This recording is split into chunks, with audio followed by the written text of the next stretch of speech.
Yeah, I want to continue my video I made last night dealing with virtue over money, how it's more important to pursue acquiring character traits and virtues than acquiring resources and money and materialistic gain, right?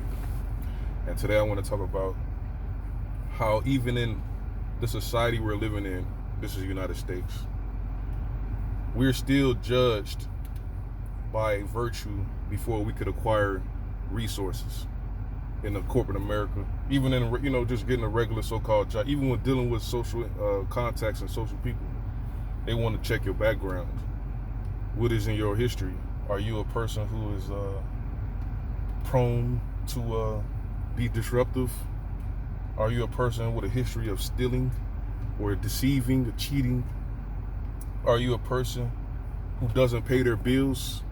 Like when they do the credit score, even credit itself is all about virtue. They say it's all about trust. So you look at your credit score, is this person a person who pays their bills on time? Or are you in default? Do you just get credit and just run off and leave the bill and don't pay it, This is all virtue.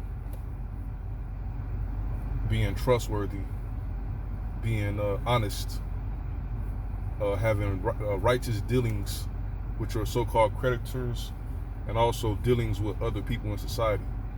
And you get judged based on all of this. It impacts your friendships, it impacts your careers, it impacts everything, really. But most people, they just see getting your credit and getting your reputation as just another means of you doing good business. Even though you might still be wicked and deceptive, you want to get those things cleared out.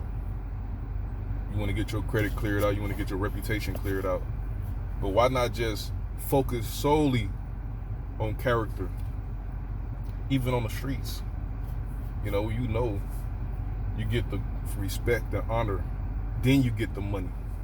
Because you can't really get money out here on the streets without respect and honor. So you got to get your glory up first. But why not just dedicate your whole life to being honorable, being courageous, being respectable, being virtuous? I was always taught since I was a child, it's about money, getting money. And to get the money is better than how you got the money. So you could steal, you could cheat, you could do any type of devious endeavor to get the money. Because we was living in extreme poverty.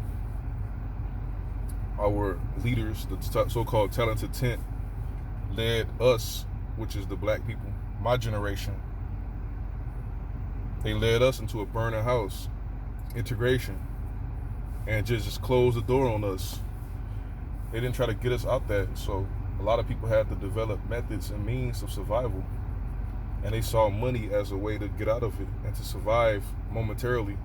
So people just decided just to get money, regardless of virtue, because virtue really goes out the window if you're hungry and starving. But it necessarily doesn't. You can still maintain your virtue even if you are starving. But if you're in a desperate situation or you don't understand what's going on, you have an oppressive government and you have these black people on TV. Harold Washington was the mayor. And you just have this hope that, okay, we got all these black politicians, you got this black mayor, our life is going to get better. But it didn't. See, false hope is worse than anything.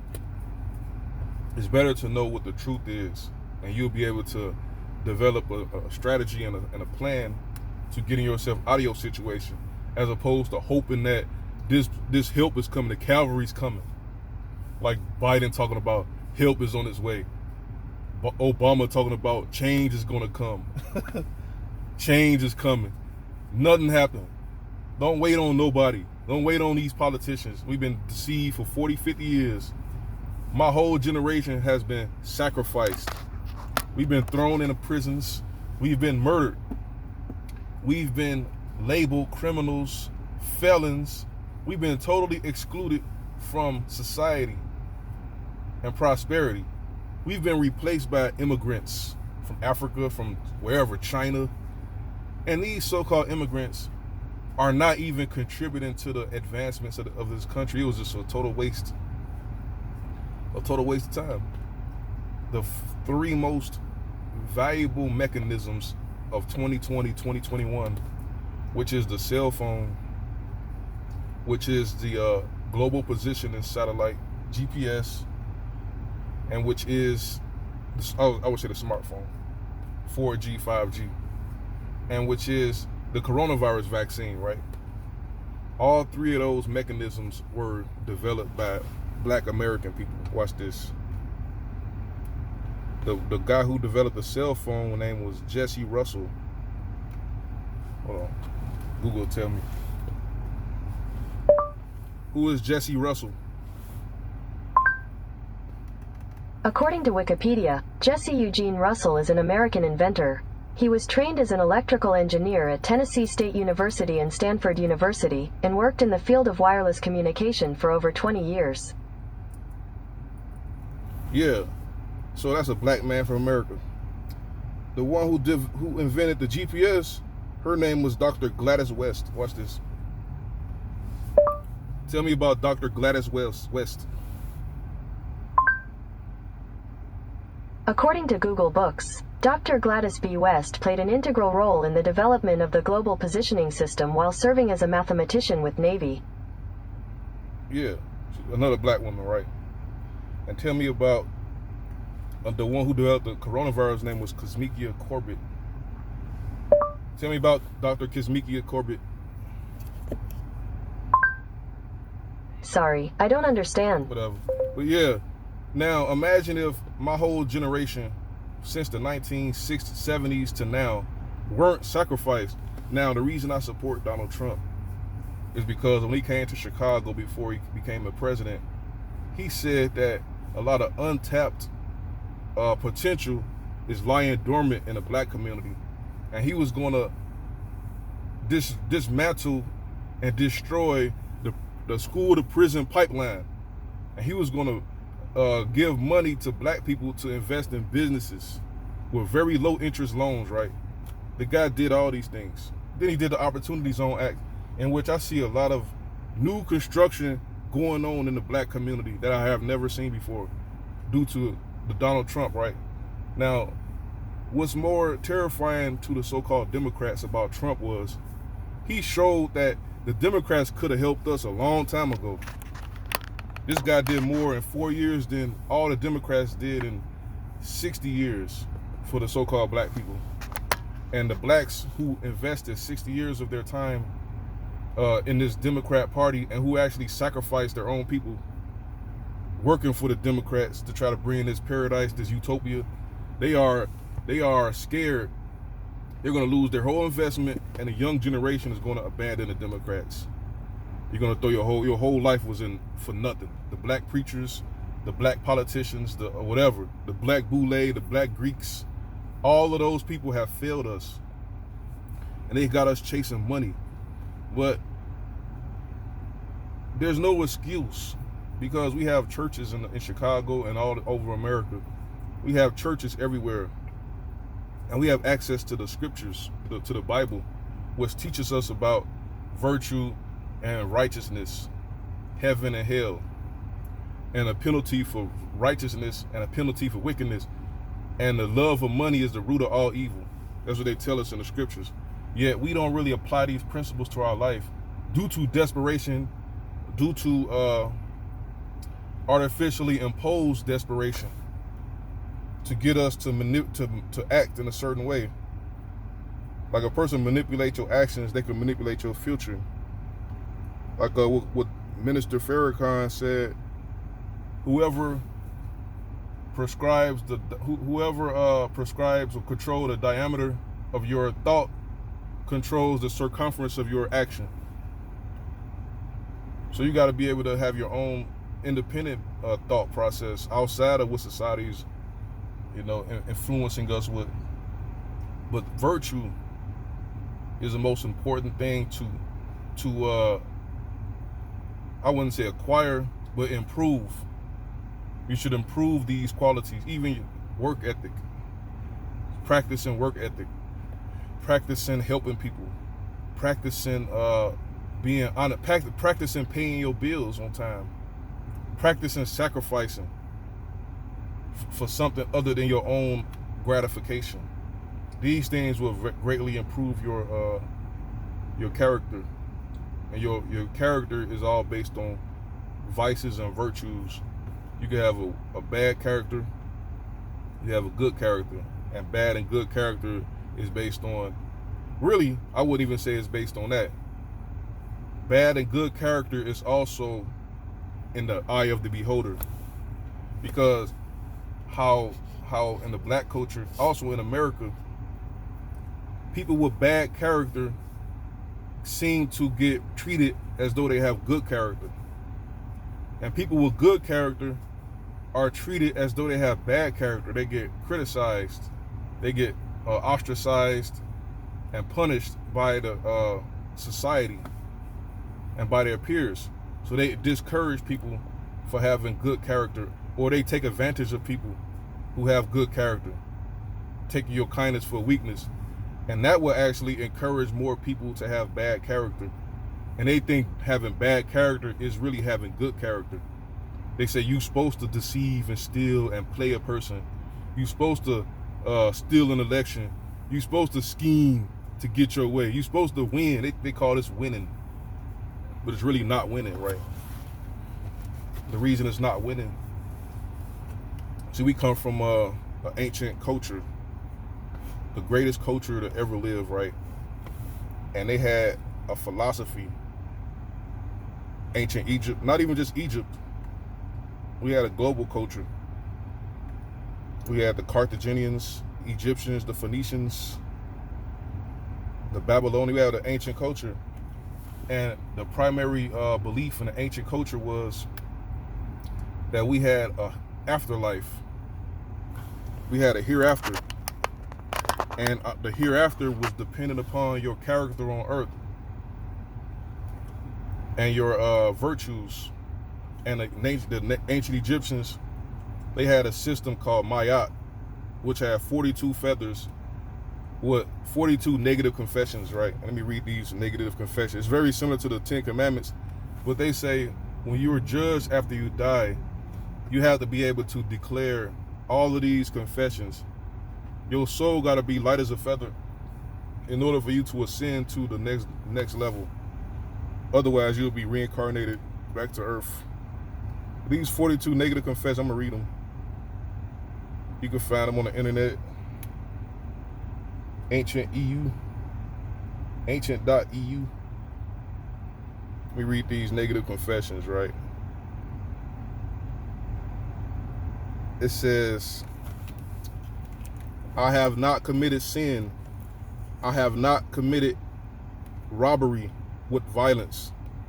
I have not stolen. I have not slain man and woman. I have not stolen grain. I have not purloined offerings. I have not stolen the property of God. I have not uttered lies. I have not carried away food. I have not uttered curses. I have not committed adultery. I have not made none to weep. I have not eaten the heart. I have not attacked any man. I am not a man of deceit.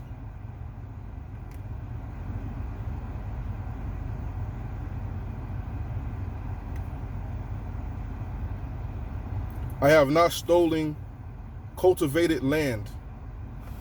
I have not been an eavesdropper. I have not slandered anyone. I have not been angry without cause, without just cause. I have not debauched the wife of any man. I have not debauched the wives of other men. I have not polluted myself. I have not terrorized none. I have not transgressed the law. I have not been angry.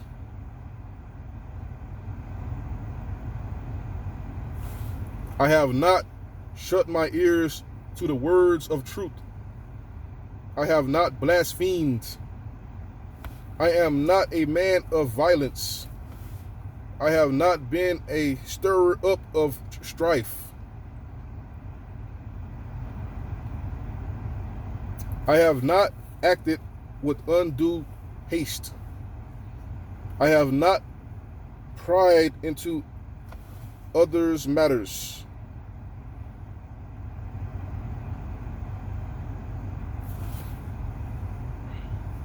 I have not multiplied my words in speaking. I have not wronged none. I have done no evil. I have not worked witchcraft against the king. I have never stopped the flow of water of a neighbor. I have never raised my voice. I have not cursed God. I have not acted with arrogance. I have not stolen the bread of the gods. I have not carried away the kinfu cakes from the spirits of the dead. I have not snatched away the bread of the child, nor treated with contempt the God of my city. I have not slain the cattle belonging to the God. Now this is like impossible for most people, especially this last part.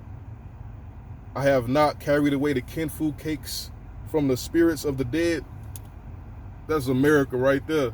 You got to give up your organs. They stealing your organs. They taking the fetuses, chopping up their bodies, selling their body parts for research, stem cells. But these are the 42 negative confessions that our ancestors tried their life to accomplish. And imagine you got 41 of these, but you done messed up on one. You got to go right back. You got to go right back. But the Bible has all of these confessions in it. But they say Jesus was the one who actually fulfilled this. He was the one who didn't do any of this. And he was the one that succeeded. But they say you could repent and be born again. And when you become born again, you got a fresh slate at trying to get these 42 negative confessions accomplished. But yeah, virtue. You see the greatest civilization to ever exist, the most wealthiest, magnificent civilization, focused solely on virtue. Their whole life was based on trying to become a virtuous person, because virtue brings money. King Solomon, he was given the wisdom of God, and he proved his wisdom when he made a judgment. It was two women, and they both was claiming this child was theirs. One of the women child died, but Solomon say, okay, I'm gonna chop the baby in half and give you half of the baby, and I'm gonna give you half of the baby. And Solomon knew that the woman who was willing to give the baby away, that was the real mother. And Solomon gave the lady that wanted to get a baby to the other lady, he gave her the baby. And the whole world found out about this judgment. And they came to Solomon with riches. Riches. The kings of Arabia, the queen of Sheba. The whole world came to Solomon with riches just to listen to his wisdom. Just to listen to the things that was abstract. They gave all their wealth away to Solomon. Now this is the key right here. Focus on virtue. Don't worry about money. Don't worry about acquiring material gain, lucre. Don't worry about none of that. Because if you get virtue, if you get your character in order, honestly, even if you don't get virtue, I mean, even if you don't acquire so-called wealth and resources and money, it really doesn't matter, because you ain't thinking about money and resources once your character elevates. It doesn't hurt to not have money and resources when your character is elevated with virtue. But that's about it, though.